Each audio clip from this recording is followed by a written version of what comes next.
ഏജൻസികൾ വിവരശേഖരണം ആരംഭിച്ചിട്ടുണ്ട്. ഇയാളുമായി ബന്ധമുള്ളവരെ കേന്ദ്രീകരിച്ചും അന്വേഷണം നടക്കുകയാണ്. ജനം, ഡൽഹി. ജാർഖണ്ഡിൽ നിയമന പരീക്ഷാ ക്രമക്കേടിനും തട്ടിപ്പിനുമെതിരെ സമരം നടത്തുന്ന വിദ്യാർത്ഥികൾക്കെതിരെ കൂട്ടത്തോടെ കേസെടുത്തിരിക്കുകയാണ് സർക്കാർ. 600ഓളം പേർക്കെതിരെയാണ് കേസ്. കഴിഞ്ഞ ദിവസം നടന്ന നിയമസഭാ മാർച്ചിന്റെ പേരിലാണ് നടപടി. കോൺഗ്രസ് സഖ്യ സർക്കാരിന്റെ വിദ്യാർത്ഥി വേട്ടയ്ക്കെതിരെ വലിയ പ്രതിഷേധവും ഉയരുന്നുണ്ട്. അതിനിടെ നിരാഹാര സമരം തുടരുന്ന വിദ്യാർത്ഥി നേതാവ് ദേവേന്ദ്രനാഥ് മഹത്തോയെ മുൻ മുഖ്യമന്ത്രി രഘുബർ ദാസ് ആശുപത്രിയിൽ സന്ദർശിച്ചു.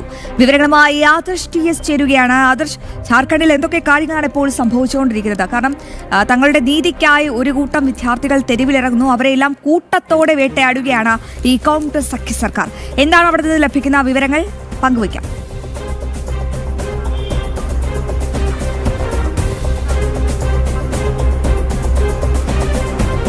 അശ്വതി, ജാർഖണ്ഡിൽ അധികാരത്തിലിരിക്കുന്ന ഇന്ത്യ സഖ്യ സർക്കാരിന്റെ തനിനിറമാണ് ഇതിൽ നിന്ന് പുറത്തു വന്നിരിക്കുന്നത്. കാരണം ഡൽഹി ജന്തർ മന്ദറിൽ ഈ പാർട്ടികളുടെ നേതൃത്വത്തിൽ നടന്ന സമരം, ആ സമരത്തിനെതിരെ കേസെടുത്തതിനെയൊക്കെ രാഹുൽ ഉൾപ്പെടെയുള്ള പ്രതിപക്ഷ നിരയിലെ നേതാക്കൾ വിമർശിച്ചിരുന്നു. ഇപ്പോൾ അവർ അധികാരത്തിലിരിക്കുന്ന ജാർഖണ്ഡിലാണ് ഇത്തരത്തിൽ പ്രതിഷേധ സമരത്തിന്റെ പേരിൽ 600ഓളം പേർക്കെതിരെ കേസെടുത്തിരിക്കുന്നത്. ഇതിൽ നിന്ന് തന്നെ എന്താണ് ഈ കോൺഗ്രസും ജാർഖണ്ഡ് മുക്തി മോർച്ചയും ഒക്കെ ഈ വിദ്യാർത്ഥികളോട് സ്വീകരിക്കുന്ന നിലപാട് എന്ന് വ്യക്തമായിരിക്കുകയാണ്. നേരത്തെ തന്നെ ജാർഖണ്ഡ് സർക്കാർ ഈ സമരത്തെ തുടർന്ന് പ്രതിരോധത്തിലായിരുന്നു. അതിന് പിന്നാലെ അവർ സമരക്കാരുമായി ചർച്ച നടത്തിയിരുന്നു. ഈ ചർച്ചകളിലൊക്കെ തന്നെ സമരക്കാർ മുന്നോട്ട് വെച്ച ആവശ്യങ്ങൾ, പ്രത്യേകിച്ചും അവിടെ JPSCയുടെയും JSCയുടെയും പരീക്ഷകളുമായി ബന്ധപ്പെട്ട ക്രമക്കേടുകൾ നടന്നിരുന്നു. ഈ ക്രമക്കേടുകളുമായി ബന്ധപ്പെട്ട് വിദ്യാർത്ഥി സംഘടനകളും യുവജന സംഘടനകളും ഒക്കെ മുന്നോട്ട് വയ്ക്കുന്ന ആവശ്യങ്ങൾ അംഗീകരിക്കുവാൻ സർക്കാർ തയ്യാറായിരുന്നില്ല. ഈ ഒരു വിഷയത്തിൽ വലിയ പ്രതിഷേധവുമായി വിദ്യാർത്ഥി സംഘടനകൾ മുന്നോട്ട് പോകുന്ന സാഹചര്യത്തിലാണ് അവർ നടത്തിയ നിയമസഭാ ഉപരോധവുമായി ബന്ധപ്പെട്ട് സർക്കാർ കേസെടുത്തിരിക്കുന്നത്.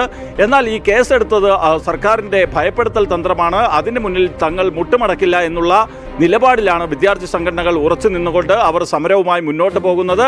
BJP ആകട്ടെ ഈ സമരത്തിന് പിന്തുണയുമായി രംഗത്ത് വന്നിട്ടുണ്ട്. അവർ ഈ കോൺഗ്രസും JMM അടങ്ങുന്ന സർക്കാരിനെതിരെ രൂക്ഷ വിമർശനമാണ് നടത്തുന്നത്.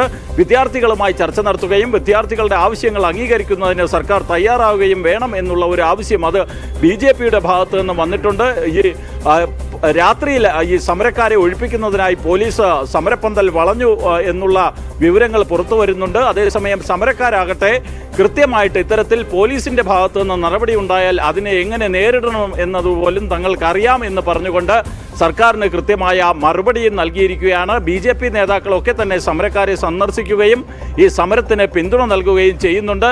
BJP നടത്തുന്ന ഇതിൽ ഏറ്റവും വലിയ ഒരു പ്രചാരണം എന്ന് പറയുന്നത് രാജ്യത്തിൻ്റെ പല ഭാഗത്തും കോൺഗ്രസിന് പല സമീപനമാണ്. അത് പല വിഷയങ്ങളിലും കോൺഗ്രസ് ഇത്തരത്തിൽ ഇരട്ടത്താപ്പ് തന്നെയാണ് സ്വീകരിക്കുന്നത്. അതുകൊണ്ടാണ് റാഞ്ചിയിലെ ഈ സമരം ഇങ്ങനെ തുടരുന്നതെന്ന് BJP നേതാക്കളൊക്കെ കോൺഗ്രസിനെ ലക്ഷ്യമിട്ടുകൊണ്ട് പറയുകയും ചെയ്യുന്നുണ്ട്.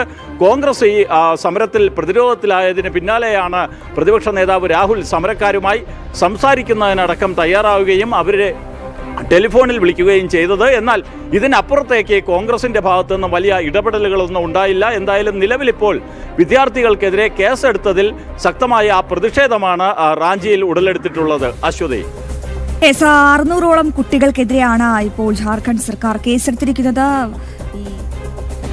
ഈ നിയമന പരീക്ഷാ ക്രമക്കേടിനും തട്ടിപ്പിനുമെതിരെ സമരം നടത്തുന്ന വിദ്യാർത്ഥികൾക്കെതിരെയാണ് കൂട്ടത്തോടെ ജാർഖണ്ഡ് സർക്കാർ കേസെടുത്തിരിക്കുന്നത്. ഏറ്റവും പ്രധാനപ്പെട്ട വിശദാംശങ്ങൾ പങ്കുവയ്ക്കുകയായിരുന്നു ആദർശ് TS. മറ്റൊരു വാർത്തയുടെ വിശദാംശങ്ങളിലേക്ക് കൂടി ആദർശിലേക്ക് പോകേണ്ടിയിരിക്കുന്നു. പ്രതിപക്ഷത്തിന്റെ അനാവശ്യ പ്രതിഷേധത്തിനിടയിലും നിർണായക ബില്ലുകൾ പാസാക്കി ലോക്സഭ അനിശ്ചിതകാലത്തേക്ക് പിരിഞ്ഞു. വന്ദേമാതരം ചൊല്ലിയാണ് സഭാ നടപടികൾ അവസാനിപ്പിച്ചത്. പ്രധാനമന്ത്രിയും ആഭ്യന്തരമന്ത്രിയും ഉൾപ്പെടെയുള്ളവർ സഭയിലെത്തി. രാജ്യസഭയും നടപടികൾ പൂർത്തിയാക്കി പിരിഞ്ഞു.